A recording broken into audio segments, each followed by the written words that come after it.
In the quiet hours of the night, millions of people across the world slip on their headphones, dim the lights, and press play. What follows is not music, not an audiobook, not even traditional relaxation sounds like ocean waves or rainfall. Instead, it might be the soft whisper of a stranger's voice, the gentle tapping of fingernails on wood, the sound of paper being folded with care, or the faint brushing of a microphone. To the uninitiated, it seems peculiar, even bizarre. Yet to those who understand it, this is something far more powerful. This is ASMR, Autonomous Sensory Meridian Response. ASMR is often described as a tingling sensation that begins on the scalp and flows down the neck and spine. It's not a shiver from cold or fear, but a warm, comforting wave of relaxation. Those who experience it say it feels like a soft electric current of calm moving through their body, easing their mind into stillness. For many, ASMR isn't just pleasant, it's life-changing. It helps them sleep, reduces their anxiety, and quiets the chaos of their thoughts. But for all its popularity, the science behind it remains a fascinating mystery. The roots of ASMR stretch back long before the internet gave it a name. Many people recall childhood moments that brought about this curious sensation. A teacher reading in a soft voice, a classmate carefully explaining homework, or a visit to the hairdresser where gentle combing and brushing felt hypnotic. These ordinary, everyday encounters sparked tingles that were both soothing and unexplainable. Yet, for decades, people who experienced them often kept it to themselves.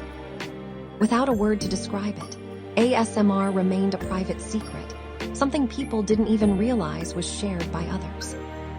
That changed in 2010, when a woman named Jennifer Allen created the term Autonomous Sensory Meridian Response. She was active in online forums where people tried to describe the sensation but lacked the vocabulary. Allen wanted something scientific sounding, something that could legitimize the discussion.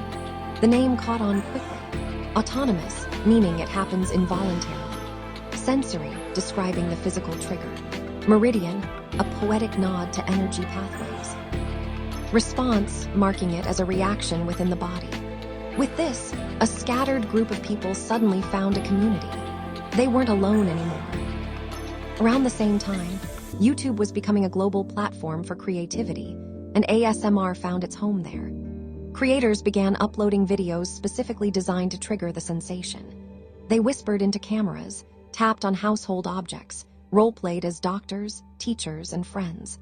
Some of these early videos went viral, not because everyone understood them, but because the people who did feel ASMR had finally discovered a space made just for them. The ASMR community grew quickly. Creators, now called ASMRtists, began experimenting with techniques. They used high-quality microphones that could capture even the quietest sounds in crisp detail. Binaural microphones, shaped like human ears, allowed them to record in 3 dimensions, making whispers feel as if they were happening just inches away from the listener. The intimacy was striking. Viewers didn't just hear the sounds, they felt enveloped in them. Triggers became a topic of endless discussion. For some, the strongest trigger was whispering. For others, it was tapping, scratching, or crinkling. Visuals mattered too: slow, deliberate hand movements, careful tasks like folding towels, drawing lines, or mixing paints. Role-plays grew into a whole subgenre of ASMR. Mock doctor visits, spa treatments, makeup tutorials, even scenarios where someone simply gave the viewer their undivided attention. What made these role-plays powerful wasn't just the sounds, but the emotions they carried. They replicated moments of gentle care, moments where someone is fully focused on you, something rare in today's fast-paced world. But the central question remains: how does it actually work? Scientists have only recently started studying ASMR. Brain scans reveal that people who experience ASMR show activity in regions linked to reward, relaxation, and emotional bonding. Some studies suggest that the sensation mimics responses tied to grooming behaviors in primates. When one primate grooms another, it creates trust, calm, and social connection. ASMR may tap into this deeply rooted neurological pathway, explaining why the triggers often involve intimacy and attentiveness. Neurotransmitters also play a role. Serotonin, dopamine, and oxytocin may all be released during ASMR, creating feelings of happiness and relaxation. This could explain why so many people use ASMR for sleep, to ease stress, or even to manage chronic pain. In fact, many fans describe ASMR as a form of self-care, an alternative to medication or therapy when nothing else works. However, not everyone can feel it. Studies suggest that only a portion of the population experiences ASMR. For those who don't, the videos may feel awkward, even uncomfortable. Close whispers might feel invasive, and repetitive sounds might be irritating. This divide has made ASMR one of the most polarizing internet phenomena. To some, it's magical. To others, it's baffling. Despite that, ASMR has become a cultural powerhouse. Some ASMRtists now have millions of subscribers, with videos that rack up tens of millions of views. Entire careers have been built around producing content that helps others relax. The production values rival professional media, soft lighting, HD cameras, soundproof studios, and microphones worth thousands of dollars. The dedication shows how deeply people value this strange and soothing experience. ASMR has even crossed into mainstream culture.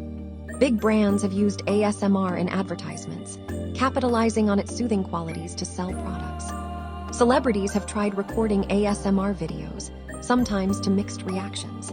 Netflix released documentaries exploring the phenomenon, and mental health professionals have cautiously embraced ASMR as a potential tool for patients who struggle with anxiety or insomnia. But beyond numbers and science, the most compelling stories come from the people themselves. Viewers write heartfelt comments beneath videos, thanking creators for helping them through sleepless nights, panic attacks, or grief. Some say ASMR has been a lifeline during depression. Others credit it with easing their pain from chronic illnesses. It may seem simple, someone tapping on a box or whispering softly, but to those in need, it can feel like a form of digital companionship. In many ways, ASMR reflects a deeper truth about human connection. We live in a time of noise, stress, and constant stimulation. Yet ASMR thrives on the opposite, on quietness, gentleness, and care. It's about slowing down and paying attention to the smallest details. The crinkle of paper, the rhythm of tapping, the soft cadence of a voice that seems to speak only to you. It is intimacy, recreated through technology. Today, ASMR is more than a niche. It's a global movement, reshaping how we think about relaxation, sound, and even art. And while science still has much to uncover, one thing is certain. For those who feel it, ASMR is far more than a trend. It is comfort, it is therapy, it is connection. It is proof that in the smallest, quietest moments, there can be immense power.